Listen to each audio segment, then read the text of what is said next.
nikapunguza hizo vitatu zangu kidogo kidogo tu, zile vumbi itoke. Nikaanza pole pole from the other end, nazipunguza tu vumbi ipotea kidogo. Area haina vumbi mingi, but kama zikikaribia labda tuko na vumbi, so yeah, kwa hiyo mimi nikapunguza kwanza huko, nikamalizia hapo, nikakumbuka meza yangu bado, nikatengeneza kitambaa ndio nikapunguza meza vizuri tu bila siri moja. Nimepunguza meza yangu mwenyewe, as you can see it's very clean and clear. Safi sana. Basi next sasa nikasema wacha nipitishe huko maji kidogo kwa floor, ndio nikaanza na mlango, nikapunguza mlango one by one hapo floor yangu kidogo kidogo. Hii ndio napunguza vizuri na ndio napunguza mlango kidogo. Mlango inang'ara, inakuwa smart.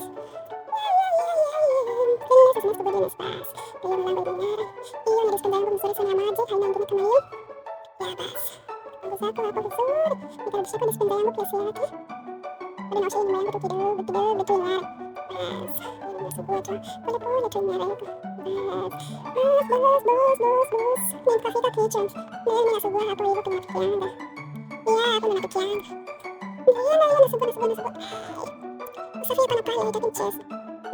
Mimi nasugua nikituma hivyo. Hiyo nimeosha.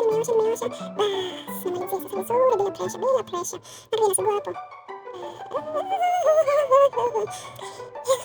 Nasugua nikarudisha gasi yangu. My baby gas. Basi nasugua hapa kitchen vizuri, na nikipika hapo mapochopocho na pia vizuri kwetu smart. Nasugua tu hiyo floor pole pole. Haifai haitaki pressure. Mimi inang'ara, inakuwa crystal clear. Floor yangu ni safi sana. Mimi inang'ara. Hiyo ni backup yangu ya maji. Maji napatia kwa for 1 hour. Basi 1 hour nitakuwa hapa maji mtungi. Maji ni safi. Maji is clean. Kwanza kidogo tu hapa na pale.